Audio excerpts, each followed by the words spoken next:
एक माँ के 7 बच्चे। रेशमा और कुणाल अपने 7 साल के बच्चे अनमोल और अपनी माँ के साथ रहते हैं। अनमोल उनका इकलौता बेटा है और बहुत मन्नतों के बाद इस दुनिया में आया है। एक दिन अनमोल अपनी दादी के साथ स्कूल जा रहा था। दादी जल्दी चलो ना, देर हो रही है। अनमोल बेटा आराम से चलो, तेरी दादी बूढ़ी हो गई है, अब नहीं चला जाता तेरी दादी से। अनमोल और दादी सड़क पर जा रहे थे कि अचानक एक तेज रफ्तार से कार आई और उन दोनों को कुचल कर चली गई। सड़क पर इधर उधर से चिल्लाने की आवाजें आने लगी।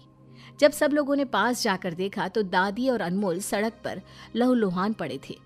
अनमोल का स्कूल बैग और पानी की बोतल सड़क के किनारे पड़ी थी। जब ये बात रेशमा और कुणाल को पता चली तो दोनों हॉस्पिटल पहुंचे। आपके बच्चे और माँ को बचाने की हमने बहुत कोशिश की लेकिन बचा नहीं पाए। उन दोनों का बहुत खून बह चुका था और लोगों ने उन्हें हॉस्पिटल लाने में भी देर कर दी थी। नहीं डॉक्टर साहब, ऐसा नहीं हो सकता। मेरी एक ही औलाद है और वो भी बहुत मुश्किल से मेरी जिंदगी में आया था मेरा बच्चा। बेचारा कुणाल, उसे तो समझ में ही नहीं आ रहा था कि माँ के लिए रोए या बेटे के लिए, या फिर अपने होशो हवास खोई बैठी पत्नी को संभाले। कुणाल ने सारी हिम्मत जुटाई और अपनी पत्नी को घर वापस लेकर आ गया। रेशमा, तुम्हें खुद को संभालना होगा। जो हो गया उसे हम बदल तो नहीं सकते, लेकिन अब आगे क्या करना है उसके बारे में सोचो। अब क्या सोचे आगे? बचा ही क्या है हमारी जिंदगी में? सब कुछ तो खत्म हो गया। कुणाल और रेशमा बात कर ही रहे थे कि अचानक उन्हें बाहर से चिल्लाने की आवाज आई। आग आग, भागो, आग लग गई है। उन दोनों ने बाहर निकलकर देखा तो उनके पड़ोसियों के घर में आग लग रही है। देखते ही देखते उनका घर जल गया और घर में रहने वाले भी राख हो गए। लेकिन उनके घर के 2 बच्चे जो बाहर खेलने गए हैं वो दोनों बच गए हैं और अपने माता पिता की जली हुई लाश देखकर रोए जा रहे हैं। हे भगवान, दोनों बच्चे अनाथ हो गए, कैसे रहेंगे अब ये दोनों? मैं रखूंगी इन दोनों को अपने पास। आओ बच्चों, मेरे साथ चलो। रेशमा की बात का समर्थन कुणाल ने भी किया। कुणाल उन्हें अपने साथ ले गया और दोनों मिलकर उन बच्चों को पालने लगे और वो बच्चे भी अपने माता पिता की तरह उन्हें प्रेम करने लगे। एक दिन रेशमा और कुणाल मंदिर जा रहे थे, तभी उन्हें मंदिर के बाहर भीड़ दिखी। दोनों ने वहां जाकर देखा तो वहां पर एक नवजात शिशु पड़ा हुआ था और लोग तरह तरह की बातें कर रहे थे। न जाने इस बच्चे को कौन छोड़कर चला गया यहाँ, अब क्या होगा इसका। कुणाल ने बच्चे को गोद में उठाया और कहा, हम पालेंगे इस बच्चे को। अरे भाई साहब, आप क्यों कलंक का टीका अपने माथे पर लगा रहे हो? पता नहीं किसका पाप है। आपको एक छोटे से बच्चे के बारे में ऐसा बोलते हुए शर्म आनी चाहिए। इसमें इस बच्चे की क्या गलती? इस मासूम बच्चे को हम पालेंगे। चलो कुणाल। इस तरह रेशमा और कुणाल बच्ची को लेकर घर आ गए और उसका भी पालन पोषण करने लगे।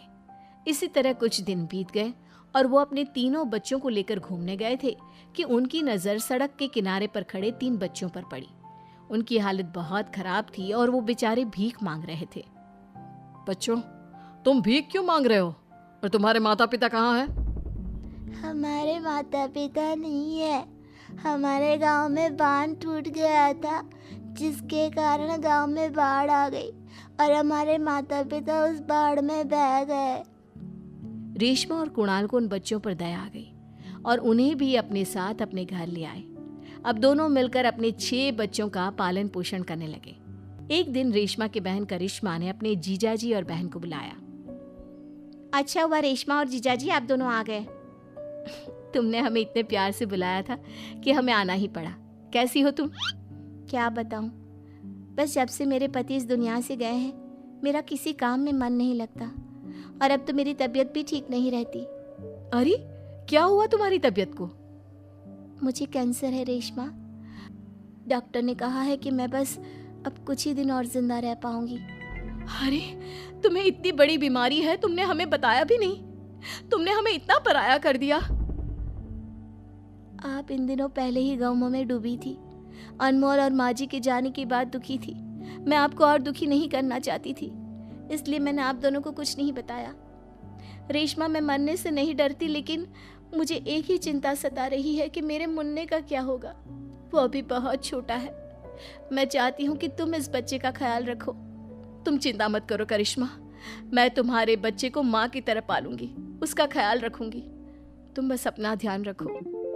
रेशमा की बात सुनकर करिश्मा को बहुत सुकून मिला। कुछ दिन तक रेशमा और कुणाल करिश्मा के साथ ही रहे और उसका ख्याल रखा। लेकिन जब उसका स्वर्गवास हो गया तो उसका अंतिम संस्कार करके वो दोनों करिश्मा के मुन्ने को भी अपने घर ले आए। देखो रेशमा, ऊपर वाले ने हमसे एक बच्चा छीना था और उसके बदले में 7-7 बच्चे दे दिए। हाँ कुणाल, आप सही कह रहे हो। हम इन बच्चों को अपने बच्चों की तरह पालेंगे और इनको पढ़ा लिखा कर अच्छा इंसान बनाएंगे। लेकिन रेशमा, मुझे एक ही बात की चिंता सता रही है।